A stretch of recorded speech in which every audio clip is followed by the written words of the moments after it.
Muy buenas tardes. Hoy, martes 23 de abril del año 2019,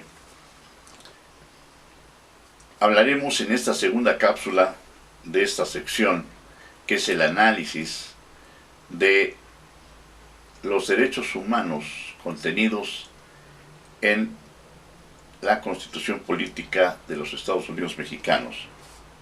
Hablaremos hoy de lo que yo considero como una propuesta.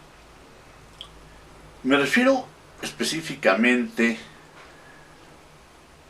a lo que de alguna manera señala el artículo 107 de la Ley de Amparo, el amparo en contra de normas generales.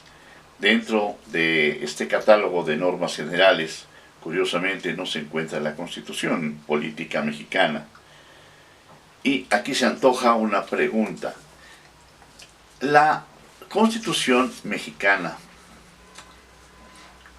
contiene alguna norma general que vulnere derechos humanos?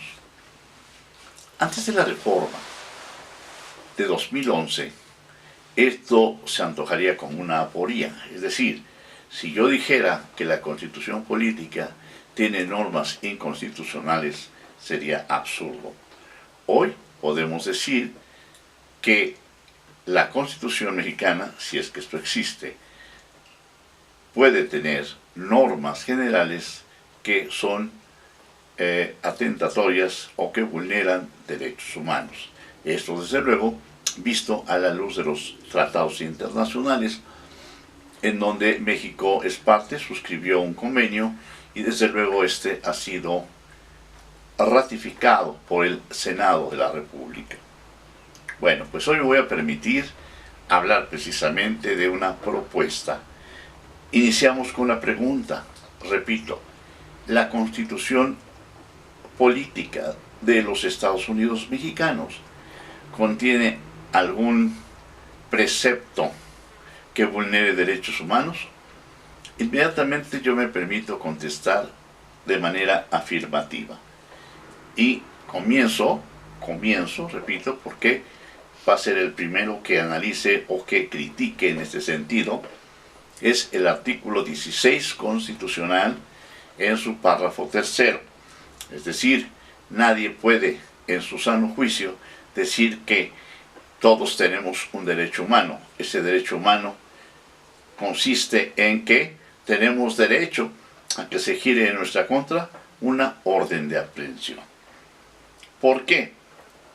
Primero, una orden de aprehensión hoy por hoy se sigue cocinando como antaño, como dicen en el pueblo, en lo oscurito. Es decir, el Ministerio Público solicita al juez de control que se gire una orden de aprehensión, aporta sus datos de prueba y el juez de control, en su caso, si así lo considera pertinente, obsequia, gira esa orden de aprehensión sin que el destinatario se entere de ello. El destinatario ciertamente se va a enterar hasta el momento en que lo capturan, hasta el momento en que se aprende. Y esta aprehensión, desde mi perspectiva personalísima, puedo decir que es violatoria de derechos humanos. ¿Por qué? Acorde con el párrafo segundo del artículo 14 constitucional, en la parte atinente, que dice que nadie puede ser privado de la libertad sino mediante juicio seguido ante los tribunales, la orden de aprehensión resulta antinómica, es decir, se opone esa orden de aprehensión a esa proposición prescriptiva que nos dice que nadie puede ser privado de su libertad, sino hasta que exista, según mi interpretación, una sentencia que haya causado ejecutoria. Entonces, esa orden de aprehensión, lamentablemente, está fuera de proceso, fuera de juicio. Es decir, es un acto que está fuera de procedimiento, fuera de proceso, y esto se ha permitido a través de muchos años y sigue siendo, desde mi perspectiva, violatorio. Cuando el orden de aprehensión es por algún delito que sea, dicen, oficioso, yo diría el llamado grave, Si se dan cuenta, la persona es aprehendida, se celebra esa audiencia inicial y lamentablemente ya no sale de prisión porque hay prisión oficiosa. Esto, desde luego, desde mi perspectiva, repito, es violatoria de los derechos humanos. Si sacamos una encuesta seria, sin maquillaje, de los diferentes reclusorios, de los diferentes centros, dice, de reinserción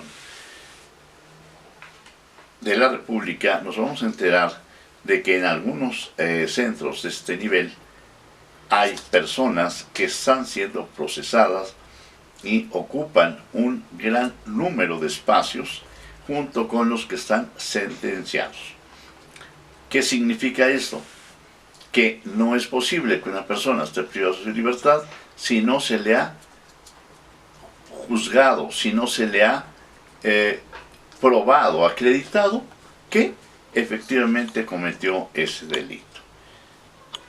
Entonces, insisto, la orden de aprehensión viola, vulnera ese derecho humano fundamental del ser humano que se llama libertad. Propuesta. Si estamos homologando un sistema penal con un sistema civil, pregunto, ¿por qué no se procede de manera similar que en el proceso civil, siendo materia penal? Es decir, cuando se gire una orden de aprehensión es porque en realidad se ha juzgado a una persona, se le dio oportunidad de defenderse y ésta, al no oponer defensa alguna, es acreedora a una sentencia que ha causado ejecutoria.